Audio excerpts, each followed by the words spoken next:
three takeaways. You can make it 2, you can make it 5. You know, the number is yours. Okay, in terms of digital transformation and digitizing your business. Okay, in this fourth industrial revolution wave. Okay, where do you find the most success? What are the success factors, actually? Right. Mm-hmm. Yep. The number one takeaway the takeaway is people should think of the industrial revolutions as compass headings. So for a period of about 100 years in the first industrial revolution, everyone thought true north was mechanization, and that's how you made money. You just mechanized a process. So if you made it by hand, make a machine to make that thing you made by hand. In the second industrial revolution, the true north now was mass production. If you had one machine that can make it, have 5 machines that make it faster and make it even more level of precision and use less people. That's how you made money, and things went along really well. In the third industrial revolution, the new orientation, the new north was get a computer to control the machine to automate the process. Take people farther away from the process so that you can have more standardization, and you could really produce the exact same item faster, cheaper, and that's how you made money. Mm-hmm.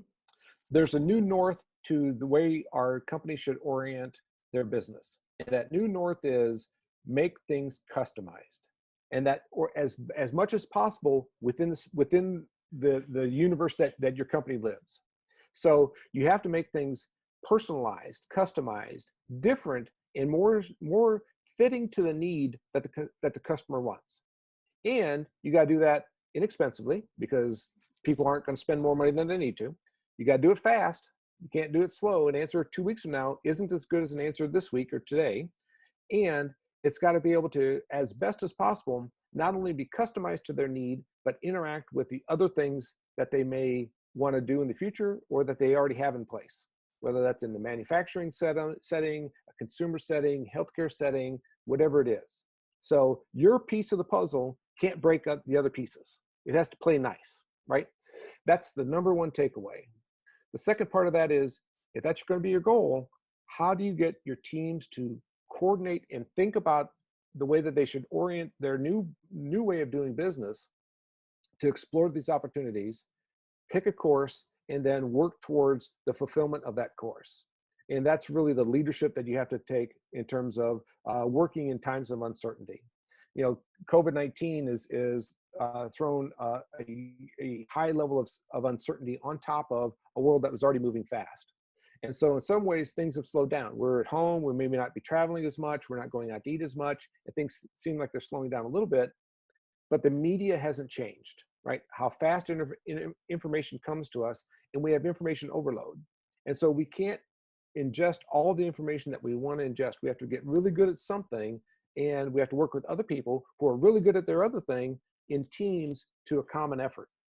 And getting us ourselves in a place where we can work collaboratively with one another towards a common goal in a fixed period of time with a fixed budget, towards a goal that actually has a path to impact and a time to market that is meaningful for an organization. That's the magic, right? So we know that things are changing. We know that we have to believe we have power to interact with the world, and that if we do it right, things are continue to get better and better, because they've already gotten better in the past. And I think that's one of the big take-home messages. Beautiful, beautiful. You know, I'm inspired. So thank you. You're awesome. Yeah, well, exactly. And I want to hear. Yeah.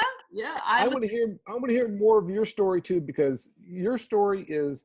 I talk with so many people who come from varied backgrounds, and I live in Southern Illinois, so it's rolling countryside, hills, and there's horse farms and wheat fields, cornfields, and I couldn't imagine when I was growing up speaking to someone who was from Russia, or having partners on my team from India or London or in the West Coast of the United States. It just wasn't in my world.